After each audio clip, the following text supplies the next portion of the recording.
Hello दोस्तों, welcome to my channel. आप लोग कैसे हैं? उम्मीद है आप लोग अच्छे होंगे और तैयारी ताबड़तोड़ कर रहे होंगे। तो चलिए, आज हम आप लोग केमिस्ट्री के कुछ टॉप 10 महत्वपूर्ण रासायनिक अपक्रियाओं को देखते हैं जो एग्ज़ाम में 100% पूछे जाने की संभावना रहती है, जो हर एक एग्ज़ाम में हर साल पूछे जाते हैं क्वेश्चन कि उर्स अपक्रिया क्या है, उर्स फिटिंग अपक्रिया क्या है, फ्रीडल क्राफ्ट अपक्रिया क्या है, रायमंड टाइमन अपक्रिया क्या है, आदि अपक्रियाएँ पूछी जाती हैं। पेपर के खोपड़ी में छेद करने वाले महत्वपूर्ण टॉपिक को लेकर हम लोग चलते हैं। तो चलिए शुरू करते हैं। टॉप रासायनिक अपक्रियाएँ। पहला है उर्स अपक्रिया। क्या है उर्स अपक्रिया? उर्स अपक्रिया किसे कहते हैं, चलिए हम लोग समझते हैं। जब एल्किल हाइलाइड के दो अणु को, एल्किल हाइलाइड मतलब समझते हैं, एल्किल हाइलाइड मतलब, एल्किल मतलब R, हाइलाइड मतलब X। जब एल्किल हाइलाइड के दो अणु को शुष्क ईथर की उपस्थिति में सोडियम धातु के साथ क्रिया कराते हैं तो एल्केन प्राप्त होता है। क्या प्राप्त होता है? एल्केन। इस अपक्रिया को उर्ज अपक्रिया कहते हैं। जब एल्किल हाइलाइड के दो अणु, जैसे एल्किल हाइलाइड हो गए, फिर प्लस Na की उपस्थिति में दो एल्किल हाइलाइड को क्रिया कराते हैं तो क्या प्राप्त होता है? एल्केन प्राप्त होता है। क्या प्राप्त होता है? एल्केन। तो चलिए हम लोग देखते हैं। एल्किल हाइलाइड RX है। R का मतलब होता है alkyl group CH3 C2H5। X का मतलब होता है एल्किल हाइलाइड ग्रुप, जैसे Cl Br I आदि, ये सब हाइलाइड ग्रुप हैं। तो चलिए देखते हैं। जब एल्किल हाइलाइड के दो अणु, एल्किल हाइलाइड मतलब एक एल्किल हाइलाइड हो गए CH3Cl प्लस दो एल्किल हाइलाइड हैं CH3Cl, शुष्क ईथर की उपस्थिति में सोडियम धातु के साथ, किसके साथ कराते हैं? सोडियम धातु, सोडियम धातु के साथ क्रिया कराते हैं। क्या कराते हैं? क्रिया कराते हैं तो क्या प्राप्त होता है? एल्केन प्राप्त होता है। किसकी उपस्थिति में? ईथर की उपस्थिति में। किसकी उपस्थिति में? ईथर की उपस्थिति में। जब दो एल्किल हाइलाइड को सोडियम धातु के साथ क्रिया कराते हैं तो एल्केन प्राप्त होता है। एल्केन का सूत्र होता है C2H6। हम पहले C2H6 प्राप्त कर लेंगे। C और C, दो C हो गए, 3 और 3 C हो गए, तो प्लस क्या प्राप्त होगा? NaCl। क्या प्राप्त होगा? NaCl, एक लवण प्राप्त होगा। अब हम लोग बैलेंस करते हैं। यहाँ Cl 1 है, यहाँ Cl 2 है। इसे बैलेंस करने के लिए हम लोग यहाँ 2 लिखेंगे तो 2NaCl 2 हो गए, लेकिन Na 2 हो गए। Na को फिर से बैलेंस करने के लिए यहाँ 2 लिख देंगे तो 2NaCH3Cl plus CH3Cl plus 2Na ether की उपस्थिति में C2H एल्केन प्राप्त होगा। इसे क्या कहते हैं? Methyl chloride. क्या कहते हैं? एल्किल क्लोराइड या मेथिल क्लोराइड, एल्किल हाइलाइड कहेंगे। क्या कहेंगे? Methyl chloride, methyl chloride. ये क्या है? सोडियम है, आप लोग जानते होंगे सोडियम। ये क्या है? एथेन है। क्या है? एथेन। और ये क्या है? लवण। क्या है? लवण। इसे ही उर्स अपक्रिया कहते हैं। चलिए हम अब लोग दूसरा देखते हैं। दूसरा क्या है? उर्स फिटिंग अपक्रिया। ये दोनों सेम ही अपक्रियाएं हैं, एक दूसरे से थोड़ा डिफरेंस है बस। तो चलिए समझते हैं। जब एक अणु एल्किल हाइलाइड व एक अणु एरिल हाइलाइड, एरिल हाइलाइड मतलब समझते हैं?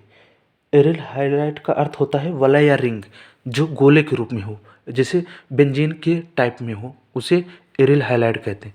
को शुष्क ईथर की उपस्थिति में सोडियम धातु के साथ क्रिया कराते हैं तो एल्किल एरीन टॉलुइन प्राप्त होता है।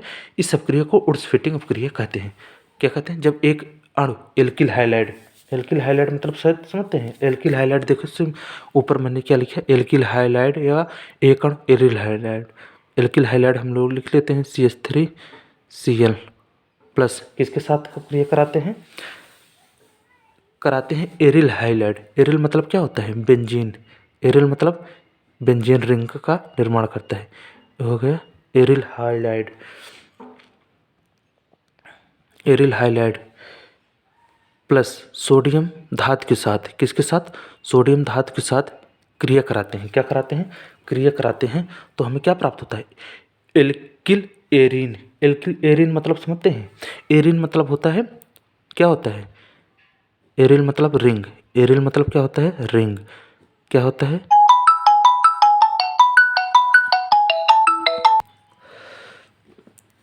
तो एरिन का मतलब होता है बेंजीन रिंग। Benzene ring. इसमें क्या क्या बोला है? Alkyl Erin. एल्किल मतलब CH3 जुड़ जाएगा। एल्किल मतलब क्या होगा? CH3 इसमें जुड़ जाएगा। यही एल्किल एरिन का सूत्र है। इसे क्या कहते हैं समझते हैं? Hello Erin. क्या कहते हैं? Hello Erin. Hello Erin. इसे क्या कहते हैं? एल्किल हैलाइड भी कहते हैं। इसे कहते हैं एल्किल हाइलाइट सोडियम धातु। इसे क्या कहते हैं समझते हैं? एल्किल एरिन या टालुइन। क्या कहते हैं? टालुइन। टालुइन कहते हैं। यही सूत्र है। प्लस क्या प्राप्त होगा? प्लस हमें प्राप्त होगा एन ए, यहाँ पे है एन ए, CL यहाँ से निकलेगा तो यहाँ आके जुड़ जाएगा। एन ए CL यहाँ से निकलेगा तो CH3 आके जुड़ जाएगा NaCl। और 2 है, क्या है? 2 NaCl है। 2Cl है तो यहाँ 2 लिखेंगे बैलेंस करने के लिए। Cl को बैलेंस करने के लिए यहाँ 2 लिखेंगे तो सोडियम हो जाएगा। तो सोडियम को बैलेंस करने के लिए यहाँ 2 लिख देंगे तो समीकरण इक्वल हो जाएगा। तो यही है प्रेसिपिटेटिव अपक्रिया। तो चलिए हम लोग आगे देखते हैं फ्रीडल क्राफ्ट अपक्रिया क्या है। थर्ड है फ्रीडल क्राफ्ट अपक्रिया। ये आपके एग्जाम से मोस्ट इंपॉर्टेंट क्वेश्चन है। निर्जल एल्युमिनियम क्लोराइड की उपस्थिति में बेंजीन की क्रिया एल्किल हैलाइड से कराने पर टॉलुइन बनता है। इस अपक्रिया को फ्रीडल क्राफ्ट अपक्रिया कहते हैं। क्या कहते हैं? बेंजीन एल्किल एल्युमिनियम निर्जल एल्युमिनियम क्लोराइड की उपस्थिति में बेंजीन की क्रिया। पहले बेंजीन का हम लोग सूत्र बनाएंगे।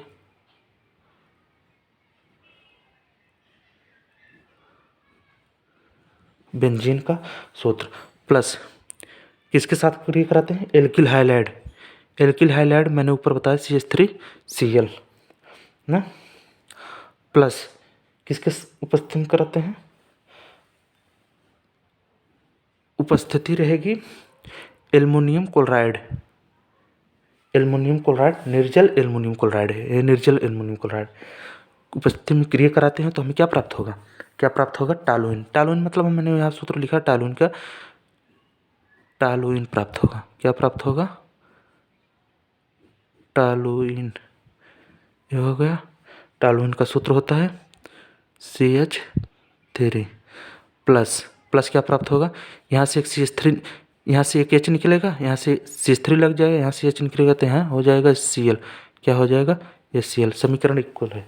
तो यही है फ्रीडल क्राफ्ट अपक्रिया। इसे ही कहते हैं फ्रीडल क्राफ्ट अपक्रिया। चलिए हम लोग अब देखते हैं चौथा अपक्रिया। चौथी अपक्रिया क्या है?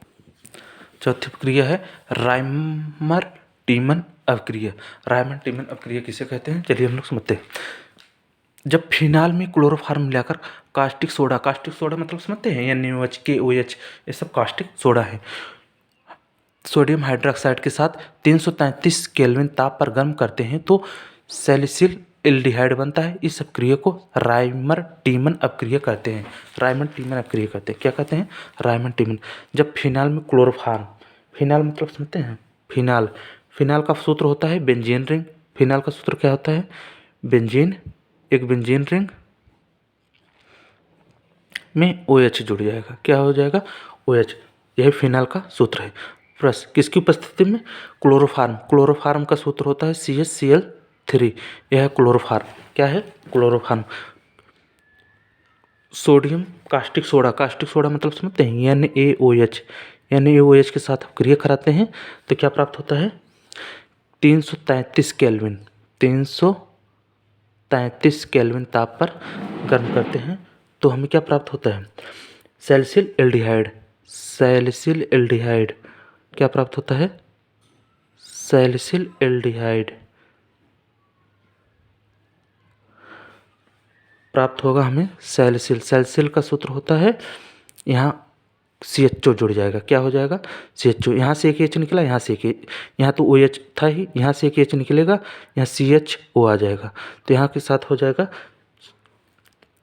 NaCl प्लस क्या बचेगा, प्लस बचेगा NaCl प्लस जल भी बचेगा H2O, क्या बचेगा H2O, H2O बचेगा। अब हम समीकरण को बैलेंस करते हैं। यहाँ NaCl 1 है, यहाँ 3 है, इसे बराबर करने के लिए यहाँ क्या लिखेंगे हम लोग, 3 लिखेंगे, 3 NaCl हो गया, सोडियम 3 हो गया, यहाँ इसे बराबर करने के लिए यहाँ 3 लिखेंगे, 3 NaOH हो गया। तो H2O ऑक्सीजन है 3, 1 3 करने के लिए यहाँ 2 लिख दें, 2H2 हो जाएगा, 2 यहाँ ऑक्सीजन, 1 यहाँ 3 हो गए, पूरा समीकरण इक्वल होगा। यही रायमंड टीमन अपक्रिया है। चलिए हम लोग चौथा देखें, विलियमसन संश्लेषण अपक्रिया। विलियमसन संश्लेषण अपक्रिया किसे कहते हैं, जब एल्कोक्साइड क्या कहते हैं, एल्कोक्साइड को एल्किल हैलाइड के साथ गर्म करते हैं तो ईथर प्राप्त होता है। इस अपक्रिया को विलियमसन संश्लेषण अपक्रिया कहते हैं। जब एल्कोक्साइड मतलब समझते हैं, एल्कोक्साइड मतलब होता है जैसे कोई एल्किल है उसमें ऑक्साइड ONA जुड़ जाएगा, जैसे हो जाएगा एल्कोक्साइड C2H5ONA, क्या हो जाएगा ONA plus alkyl halide C2H5Cl के साथ क्या करते हैं, हीट करते हैं। हीट मतलब गर्म करते हैं, गर्म करते हैं तो क्या प्राप्त होता है, ईथर। क्या प्राप्त होता है, ईथर। ईथर प्राप्त करने C2H5O C2H5, ये डाईमेथिल ईथर है, डाईएथिल ईथर क्या है, डाईएथिल ईथर प्लस क्या प्राप्त होगा, यहाँ से निकलेगा NaCl, क्या होगा NaCl निकलेगा। अब NaCl यही है, यह क्या है, ये किसका सूत्र है, यह सोडियम एथॉक्साइड का है। सोडियम एथॉक्साइड क्या है, सोडियम एथॉक्साइड, सोडियम एथॉक्साइड ये किसका सूत्र है, एथिल क्लोराइड का। किसका सूत्र है, एथिल क्लोराइड का सूत्र है। क्या हो, डाई एथिल ईथर, क्या प्राप्त हो, डाई एथिल ईथर प्राप्त हुआ, प्लस क्या प्राप्त हुआ, लवण प्राप्त हुआ। यही है विलियमसन संश्लेषण अपक्रिया। तो चलिए हम लोग देते हैं कोल्बे स्मिट अपक्रिया।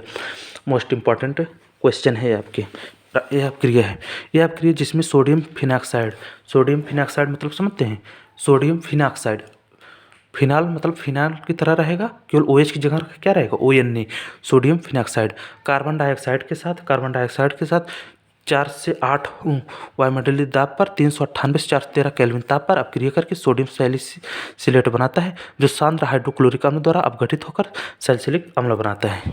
यह दो, इसकी अपक्रिया थोड़ा बड़ा है, यह 2 भागों में इसकी अपक्रिया होगी। यह अपक्रिया जिसमें सोडियम फिनाक्साइड पहले सूत्र लिखेंगे।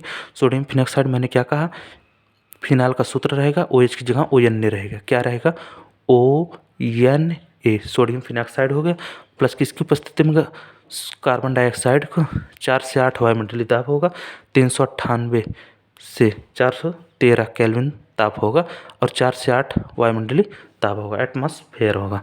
तो हम लोग क्या प्राप्त करेंगे हम लोग सोडियम सैलिसिलेट। क्या प्राप्त करेंगे, सोडियम सैलिसिलेट का सूत्र होता है OH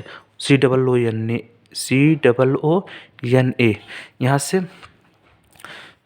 OH यहाँ लग जाएगा, NA यहाँ से निकलेगा तो यहाँ आ जाएगा COONA, यहाँ से H निकलेगा प्लस ये COONA। अब किसकी उपस्थिति में गर्म करते हैं, हाइड्रोक्लोरिक एसिड की उपस्थिति में। इसी अपक्रिया को किसके साथ अपक्रिया कराते हैं, हाइड्रोक्लोरिक मतलब HCl की उपस्थिति में, HCl की उपस्थिति में गर्म करते हैं तो सैलिसिलिक अम्ल बनता है। सैलिसिलिक का सूत्र होता है, क्या सूत्र होता है, सैलिसिलिक का सूत्र होता है बेंजीन रिंग मतलब फिनाल प्लस COOH, यह सैलिसिलिक का सूत्र होता है। प्लस क्या प्राप्त होगा, प्लस प्राप्त होगा NaCl, Na यहाँ से निकलेगा, Cl यहाँ से, H यहाँ जाकर ऐड हो जाएगा। यह क्या है, कोल्बे स्मिट अपक्रिया। हम लोग सोडियम एथॉक्साइड के मतलब फिनाक्साइड के साथ अपक्रिया कार्बन डाइऑक्साइड के साथ कराते हैं, 4 से 8 वायुमंडलीय दाब 398 413 केल्विन ताप पर।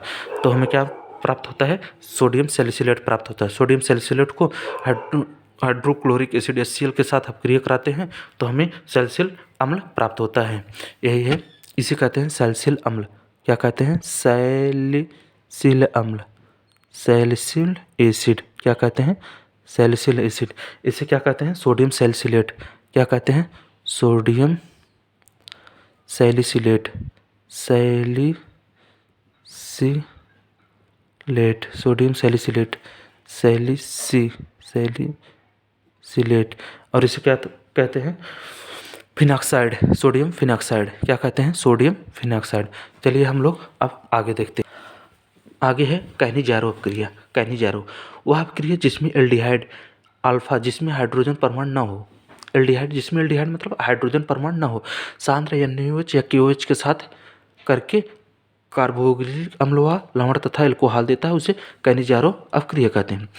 तो चलिए हम लोग समझते हैं क्या होता है। एल्डिहाइड जिसमें अल्फा हाइड्रोजन परमाणु न हो, तो एल्डिहाइड का सूत्र होता है HCHO। क्या होता है? HCHO। किसके साथ अपक्रिया कराते हैं? सोडियम हाइड्रोक्साइड या KOH, NaOH के साथ हम लोग अपक्रिया कराते हैं। अपक्रिया कराएंगे तो क्या प्राप्त होगा? सोडियम क्या प्राप्त होगा करके कार्बोक्सिलिक अम्ल व लवण तथा एल्कोहल देता है, HCOO प्राप्त होगा। HCOO अरे राम, HCOO प्लस क्या प्राप्त होगा?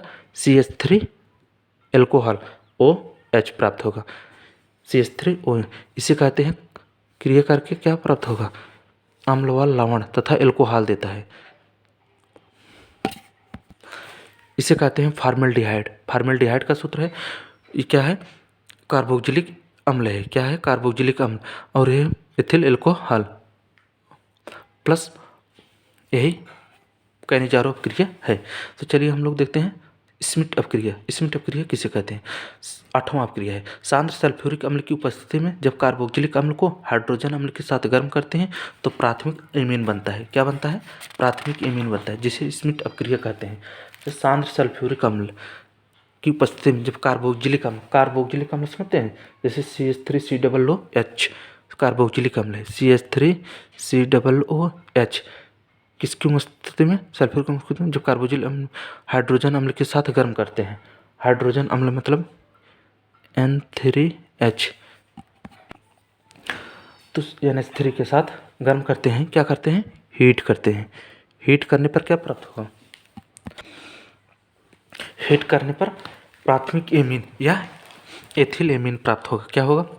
यहाँ से CH3 लेंगे, CH3 यहाँ से लेंगे, NH2 यहाँ से लेंगे। एमीन का सूत्र होता है, एमीन में NH2 आ जाता है। Ethyl amine CH3NH2, methyl amine CH3NH2, ethyl amine C2H5NH2 हो जाएगा। तो मेथिल एमीन प्राथमिक एमीन बनता है C3NH2 प्लस प्लस क्या प्राप्त होगा? N2 गैस निकलेगा, N2 nitrogen gas plus CO2 gas निकलेगा। यह है मेथिल एमीन। क्या है? मेथिल एमीन का सूत्र है, इसे कहते हैं मेथिल एमीन। यह है मेथिल एमीन का सूत्र। इसे कहते हैं हाइड्रोजोइक एसिड। इसे कहते हैं हाइड्रोजोइक एसिड।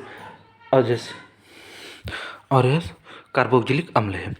तो चलिए हम लोग अब 9वां देखते हैं। 9वां है वह अपक्रिया जिसमें एलिफैटिक कार्बिल एमीन अपक्रिया। कैसे कहते हैं? 9वां है कार्बिल एमीन अपक्रिया। वह अपक्रिया जिसमें एलिफैटिक या एरोमेटिक एमीन को, एलिफैटिक एमीन समझते हैं? CH3NH2 होता है aliphatic amine, aliphatic CH3। Aromatic मतलब क्या होगा? एरोमेटिक मतलब रिंग या वलय होगा। एरो मतलब होता है रिंग या वलय। एलिफैटिक, तो हम लोग चलिए देखते हैं एलिफैटिक एमीन। एलिफैटिक लिखेंगे CH3NH2 aliphatic amine plus amine को एल्कोहलिक के OH की उपस्थिति में CH क्लोरोफॉर्म, यहाँ लिखा है ना क्लोरोफॉर्म की कुछ बूंदों के साथ प्लस KOH के साथ, KOH के साथ क्या करेंगे? हीट करेंगे। हीट करेंगे तो क्या प्राप्त होगा?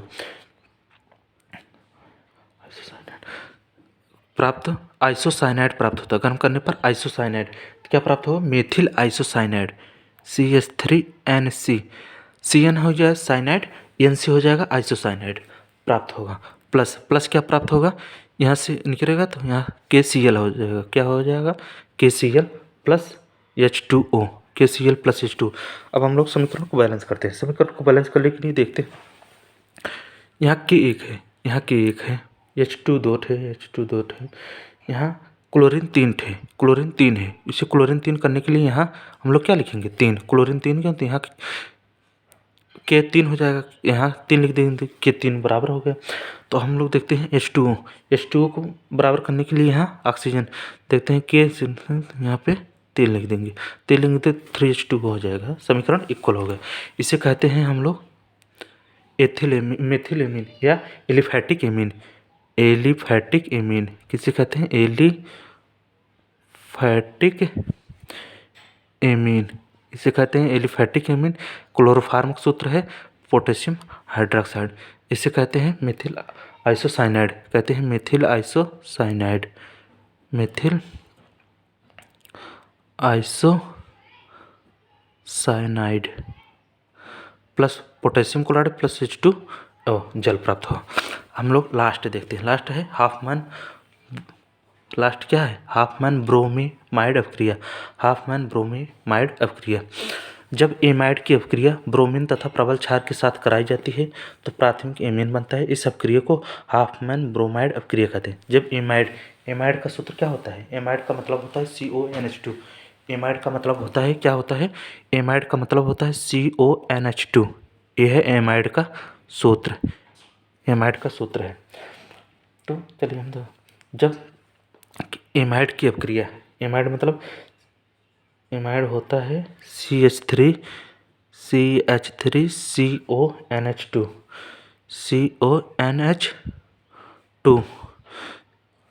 की अपक्रिया किसके साथ, ब्रोमीन प्लस प्रबल क्षार मतलब समझते हैं, KOH NaOH, ये सब प्रबल क्षार हैं। क्या है, प्रबल क्षार हैं, दोनों प्रबल क्षार हैं की उपस्थिति में गर्म करते हैं, क्या करते हैं, हीट करते हैं तो क्या प्राप्त, मेथिल एमीन, क्या प्राप्त होगा, मेथिल एमीन। मेथिल मतलब प्राथमिक एमीन प्राप्त होता है CH3NH2 प्लस, यहाँ से क्या निकलेगा तो पोटेशियम ब्रोमाइड प्राप्त होगा, K यार प्लस क्या प्राप्त होगा, प्लस प्राप्त होगा K2CO3, क्या प्राप्त होगा, K2CO3 प्लस H2O, क्या प्राप्त होगा, H2। अपक्रिया में यही प्राप्त होगा। चलिए हम लोग समीकरण को बैलेंस करते हैं। यहाँ Br 2 है, यहाँ Br कितना है, 2। Br 2 को करने के लिए यहाँ 2 लिखेंगे, K 2 हो गया, K को 2 करने के लिए यहाँ क्या लिखेंगे, K 2 हो गया, K 2 यहाँ 4 हो गया, तो इसे K को 4 करने के लिए यहाँ 4 लिखेंगे। अब ऑक्सीजन कितना हो गया, 4, और ऑक्सीजन को यहाँ पे 2 है, ऑक्सीजन यहाँ 2 है और 3 2 5 है, और ऑक्सीजन यहाँ का 4 1 5 है। इसे यहाँ 4 करने के लिए तो यहाँ कितना लिखेंगे, 2 लिखेंगे, कितना लिखेंगे, 2 लिखेंगे, 3 यहाँ है, 2 3 2 5 हो गए, समीकरण इक्वल हो गए। ये आपके एग्जाम के लिए मोस्ट इम्पॉर्टेंट महत्वपूर्ण रासायनिक अपक्रियाएं हैं जो एग्जाम में पूछना है, एग्जामिनर को देना है, यूपी बोर्ड में पूछा ही जाता है। अगर वीडियो अच्छी लगी हो तो चैनल को लाइक शेयर एंड सब्सक्राइब जरूर कीजिएगा दोस्तों। ऐसे ही इम्पोर्टेंट टॉपिक पढ़ने के लिए चैनल को सब्सक्राइब जरूर कीजिएगा। अगर वीडियो अच्छी लगी हो तो चैनल को सब्सक्राइब जरूर कीजिएगा। हम लोग ऐसे ही एक महत्वपूर्ण टॉपिक के साथ छोटे छोटे वीडियो में आते रहेंगे जो आपकी एग्जाम की दृष्टि से बहुत ही महत्वपूर्ण होंगे, हम उन्हीं को पढ़ाएंगे। तो चलिए अब अगले वीडियो में मिलते हैं एक अच्छे टॉपिक के साथ जो आपकी एग्जाम के लिए महत्वपूर्ण रहेगा। वीडियो अच्छी लगी हो चैनल को सब्सक्राइब जरूर कीजिएगा। जय हिंद, जय भारत।